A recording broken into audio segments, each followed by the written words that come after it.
মাইজ ভান্ডারী তরিকার একজন নিবেদিত প্রাণ বিশিষ্ট আলেম, খতিব ও শিক্ষাবিদ আলহাজ আল্লামা গোলাম মোস্তফা মোহাম্মদ শায়েস্তা খান আল আজহারি মাইজ ভান্ডারীর নামাজে জানাজায় নেমেছিল হাজারো মানুষের ঢল।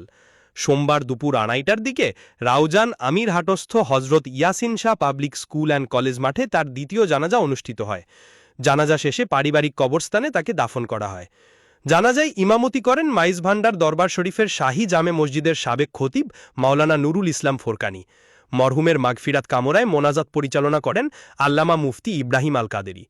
এ সময় মাইজ ভান্ডার দরবার শরীফ সহ চট্টগ্রামের বিভিন্ন দরবারের সাজ্জাদানশীন ও শাহজাদাগণ, তরিকতের বিভিন্ন সংগঠনের নেতৃবৃন্দ, রাজনৈতিক ব্যক্তিত্ব, আলেম ওলামা এবং সর্বস্তরের ধর্মপ্রাণ মানুষ জানাজায় অংশগ্রহণ করেন। এর আগে রোববার বাদ মাগরিব চট্টগ্রাম নগরের জমিয়তুল ফালাহ জাতীয় মসজিদ ময়দানে তার প্রথম জানাজার নামাজ অনুষ্ঠিত হয়। আল্লামা শায়েস্তা খান আজহারি রোববার চট্টগ্রাম নগরের একটি বেসরকারি হাসপাতালে চিকিৎসাধীন অবস্থায় শেষ নিঃশ্বাস ত্যাগ করেন।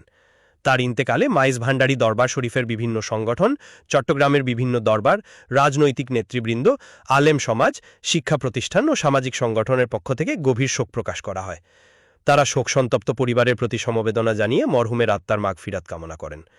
মরহুম শায়েস্তা খান ছিলেন রাউজানের ঐতিহ্যবাহী শিক্ষা প্রতিষ্ঠান হজরত ইয়াসিন শাহ পাবলিক বহুমুখী উচ্চ বিদ্যালয় ও হজরত ইয়াসিন শাহ পাবলিক কলেজের প্রতিষ্ঠাতা আলহাজ এম আব্দুল ওয়াহাব বিএড মাইজ ভান্ডারী ষষ্ঠ সন্তান।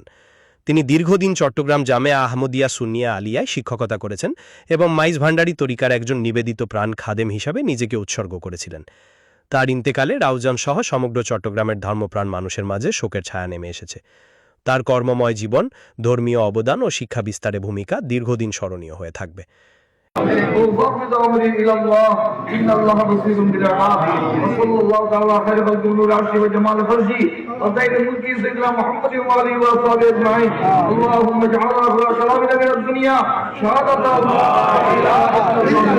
মাইজ ভান্ডারী তরিকার প্রসারের যেই চট্টগ্রাম তথা বাংলাদেশের যে ভূমিকা রেখেছেন উনি অবিস্মরণীয় হয়ে থাকবেন।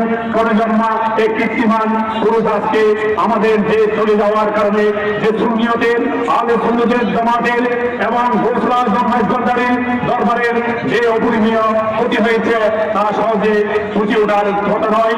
তাই তার কীর্তি, তার স্মৃতিকে আমরা বুকে ধারণ করে এবং আল্লাহ দরবারে পরিয়ে জানাবো, যাতে ওনাকে আল্লাহ উচ্চ মুকাম দান করেন।